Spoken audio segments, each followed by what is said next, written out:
বলা হয় যে সংসদের অলংকার নারীরা, কেউ কেউ আবার নিজেদের ট্রফি বলেও আসলে এর আগে উল্লেখ করেছেন। সেক্ষেত্রে আসলে জানতে চাইবো, এই যে যেমনটি মনিরা শারমিন বলছিলেন যে দলীয় আনুগত্যের বাইরে গিয়ে কথা বলার যে জায়গাটা, সেটা নারীদের জায়গাটাই যখন সংকুচিত হয়ে আসছে, অংশগ্রহণের জায়গাটুকু সংকুচিত, প্রতিযোগিতার জায়গাটুকু সংকুচিত হয়ে আসছে, তখন আসলে এই সংসদে এই যারা হচ্ছে এখন মনোনীত হচ্ছেন তাদের নিয়ে আপনি কতটা আশাবাদী? না দেখেন, এরা হাত তোলা পার্টি হবে, কারণ ৭০ অনুচ্ছেদ কিন্তু এখনো সংশোধন হয় নাই। হ্যাঁ, ৭০ অনুচ্ছেদ থাকলে এটা কথা বলতে পারবে না।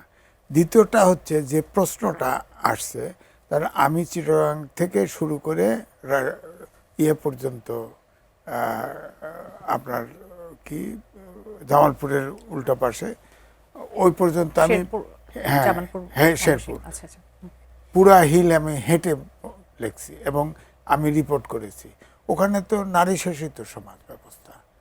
আপনার আমাদের দেশের সমাজ ব্যবস্থা যদি পরিবর্তন না হয়, নারীরা কিন্তু এইভাবেই ট্রফি হিসেবে থাকবে। আপনার নমিনেশন দেয় না কেন? দেয় না কারণ হচ্ছে নারীরা নমিনেশন দিলে সে পাশ করবে না, কারণ পুরুষরাও ভোট দেবে না, নারীরাও ভোট দেবে আর যদি না। নমিনেশন নাই দেয় তাহলে নারীরা আসলে ওই প্রতিযোগিতার সুযোগটা কোথায় পাবে? না, সুযোগটা পাবে না, কিন্তু কেউ তো পার্লামেন্টের সিট হারাতে চায় না।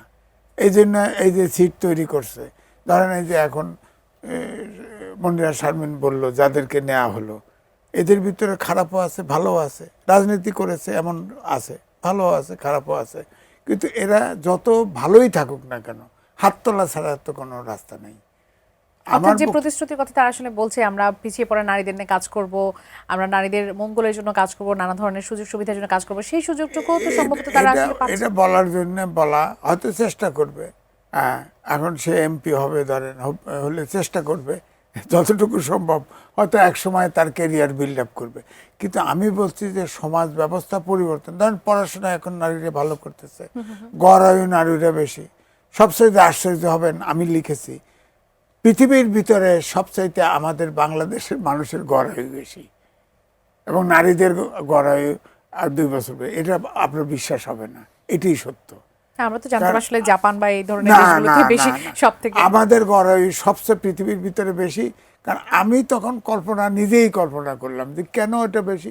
আমার মনে হয় আমরা বিষ খায় হজম করতে পারি, সব কেমিক্যাল খাইতো, খাওয়া সব, আমাদের রেজিস্ট্যান্স ক্যাপাসিটি বোধহয় বেশি।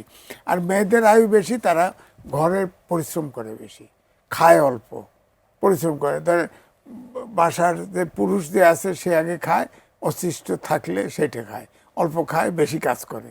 এই জন্যেই এমনি আমি বলবো যে সমাজ ব্যবস্থার পরিবর্তন না হওয়া পর্যন্ত এই নারীদের নেতৃত্ব আসবে না। আপনি বললেন প্রধানমন্ত্রী, অপোজিশন লিডার সব নারী ছিল না, হয়েছে কিছু? হয়নি। নারীদের ক্ষমতায়নটার যেটা হচ্ছে, এটা সমাজ ব্যবস্থা পরিবর্তন না হলে, এই যে নারী যে বান্ধব সমাজ নয়, এটাতে আপনি নারীদেরকে নমিনেশন করতে পারবেন না। আর যেটা বললেন, ধরেন এখানে অপোজিশন জামাতে ইসলাম তো নারী শাসনে বিশ্বাসই করে না, এই যে নমিনেশন দেয় নাই। আপনার কোটা যত কেন রাখেন, আপনার তারা তো ট্রফি মনে করে,